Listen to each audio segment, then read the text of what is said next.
And now, a Shakespeare in the Arb exclusive.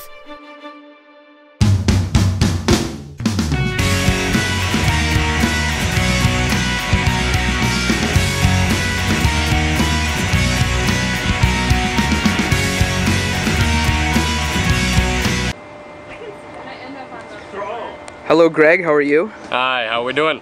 Pretty good, thank you. And this is Greg, everyone, ladies and gentlemen. And Greg, would you like to tell the viewers about your character in this play? My character is pretty easy to sum up. He's the honest knight. He's the quintessential knight in shining armor, even though he doesn't wear armor. He is very upstanding.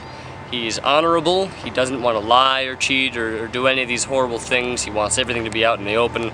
So when the king asks him to do something horrible, he has a lot of conflict with that. And the character's name? Camillo. Camillo, okay, very nice.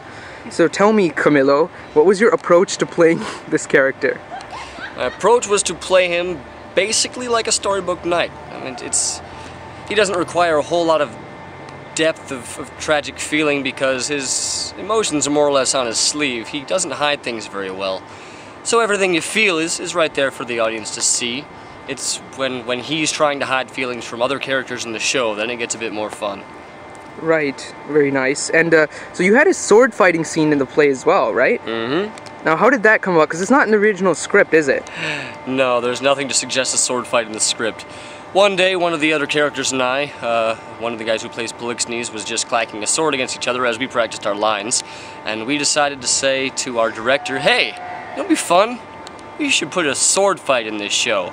And our director is so much fun, and we were so convincing that we ended up with a sword fight in the show. Amazing. And you have some prior sword fighting experience, correct? Oh yes, quite a bit. Quite a bit. I've done fencing and stage choreography, fight choreography before. Nice, so everyone was learning from you basically. Oh, of course. And did you choreograph the sword fight? Or I did. Amazing, all the moves and everything, that's really nice. No, I remember during rehearsals and whatnot, maybe not during dress rehearsals so much, but during regular rehearsals when we were all in regular clothes, you had this special technique to remember lines. What was that technique? Oh, right, yes. Well, it's an old tradition for me and one of the other guys in the show to play frisbee as we say our lines, which is really just saying your lines under distraction. You know, you're tossing a frisbee back and forth, then you have to think about two things at once, so it really tests whether or not you have your lines down instinctively.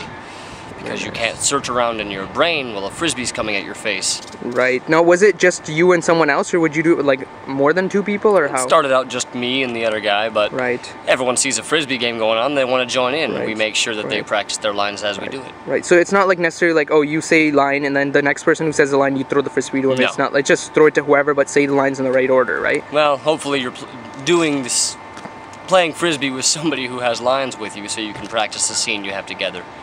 And if it's a big group, then it pretty much is shot to hell. Right. You have to have a big group scene to practice.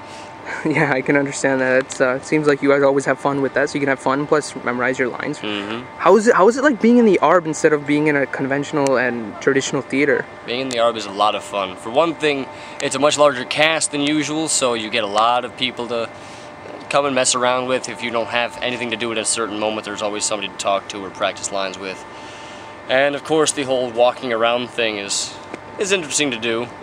You don't have to worry too much about set and tear down and things like that. Exactly, because we really just use the wilderness as our set for the most part. And you were in Ireland recently, right? Yep. And you saw something, they do something similar to Shakespeare in the Arb, like, right? They do, yeah. They have a big, well, I don't actually know much about the show, but we walked through St. Peter's Green, which is in Dublin. St. Stephen's Green in Dublin, and they have a big park with multi-leveled concrete steps and such where they apparently do a Shakespeare show of some kind. We didn't hear a whole ton about how they do it or how serious it is or how popular it is, but it was in a very open and beautiful place, so it must have been at least somewhat similar to Shakespeare in the Arb. Yes, I mean, we're not exactly sure if they actually changed location like we do, but yeah, they might just stay in the same area for the most part. That's very interesting, Greg. Thank you. And is there anything you would like to say to the viewers before signing off here? Support your local theater. Go see shows. Get some culture in your life. That is so right, Greg. And audience, I hope you're listening to that. Do come to Shakespeare in the Arb whenever you get a chance. And thank you so much, Greg. All the best to you for this performance, and whatever you do in the future, if you decide to come back for Shakespeare in Art, which you probably will, right? Entirely possible. Great. Thank you so much, Greg. Take care. Bye-bye. Bye-bye.